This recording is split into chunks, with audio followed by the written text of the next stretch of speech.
श्री शिवाय नमस्तुभ्यं।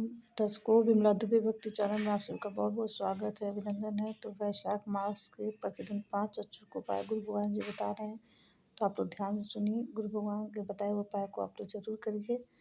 उनके बताए हुए उपाय बहुत ही अचूक होते हैं, तो आप लोग ध्यान से उनकी वीडियो को फुल वॉच करें और लाइक कमेंट ज़रूर कर दें। जो न्यू है चैनल में, चैनल को सब्सक्राइब करें, लाइक कमेंट ज़रूर कर दें और गुरु भगवान के ही आवाज़ में आप सुनिए उनके बताए हुए विशेष उपाय। मेरी जीजियों, दो चीजें बड़ा स्मरण में रखिएगा। एक, बैसाख महीने में मट्टी के पात्र का जल। अभी अभी क्या चल रहा है? फागुन। अभी क्या चल रहा है? फागुन। जब बैसाख का महीना आए ना,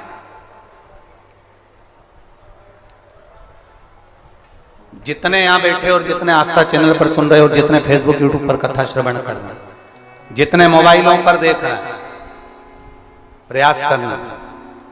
बैसाख के महीने में मिट्टी के पात्र में जो रात्रि भर जल रखा हो, मिट्टी के पात्र में, अगर आपके पास में घड़ा हो, हंडा हो, नी हो, तो दिया हो, दीपक हो, कुल्लड़ हो, कोई भी तुम्हारे पास में जो मिट्टी का पात्र, उसमें जल भरना।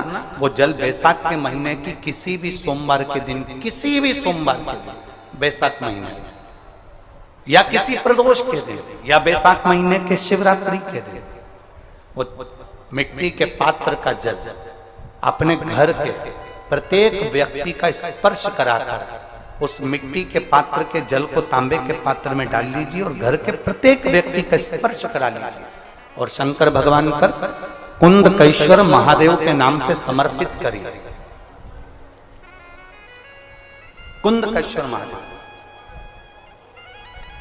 कभी जीवन में पीछे पलट कर देखने की जरूरत नहीं पड़ेगी, आप उन्नति की सीढ़ी की ओर बढ़ते चले जाओगे। बैसाख महीने में मट्टी के पात्र का जल भगवान शंकर को समर्पित होना चाहिए। उसका सुख हमारे जीवन को एक आनंद फल प्रदान।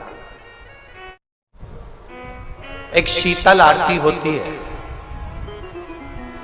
मेरी जीजियों बड़े सावधानी से सुनिएगा। एक शीतल आरती होती है। कभी अगर तुम्हारे जीवन में अगर कभी तुमको ऐसा लगे कि रोग बड़ा भारी हो चुका है और बहुत भारी रोग मुझे घेरता जा रहा है, या डॉक्टर को दिखाने जा रहे हो और तुम्हें ऐसा लग रहा है कि डॉक्टर कोई बड़ी बीमारी बताएगा, तो उस समय पर शीतल आरती का प्रयोग करें। एक पुष्प हाथ की हथेली में रख लीजिए, एक पुष्प हाथ की हथेली में रख लीजिए और यहां तक शास्त्र कहता है अगर हो सके तो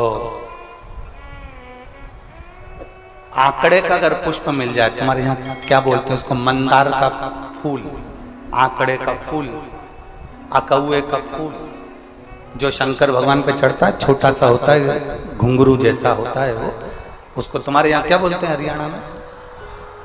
आंख का ही पुष्प बोलते हैं। आंख का पुष्प मिल जाए तो ज्यादा अच्छा है।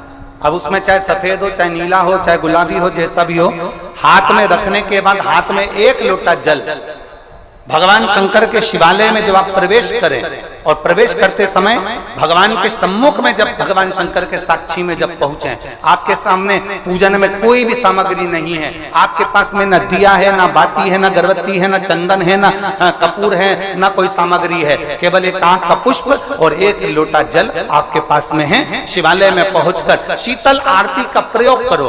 11 बार भगवान शंकर के 11 रुद्रों का स्मरण कर कर जब 11 बार शंकर के शिवलिंग के ऊपर से नीचे तक वो कलश को जब घुमाया जाता है और घुमाने के बाद वो आग का जो पुष्प है वो अशोक सुंदरी वाली जगह पर समर्पित कर कर भगवान शंकर को जो जल चढ़ाया जाता है, जो जल समर्पित किया जाता है, डॉक्टर भले तुमसे कह रहा हो कि तुम्हें बड़ी बीमारी के चांस हैं, आप जाकर एक बार चेक कराना, तुम्हें वो बड़ी बीमारी निकलेगी ही नहीं, उस रोग से तुम मुक्त हो।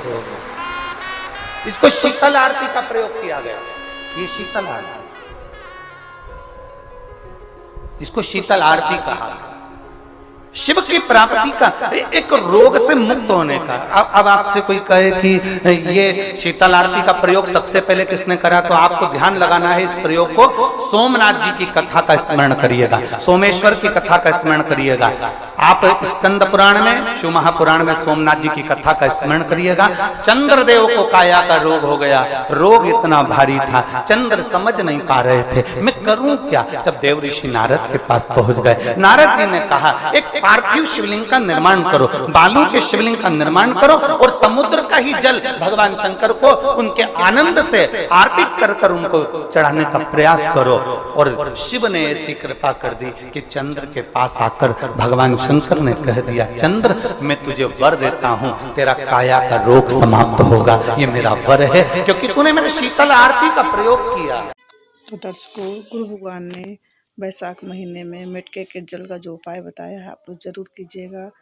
और इस उपाय का करने से गुरु भगवान ने जो भी फायदे बताए हैं वो आप उसको जरूर होंगे, तो आप लोग जरूर कीजिएगा। और यदि वीडियो में कुछ समझ में ना आया हो तो आप मुझसे क्वेश्चन कर सकते हैं कमेंट बॉक्स में, और कमेंट बॉक्स में श्री शिवाय नमस्तुभ्यम जरूर लिखिएगा।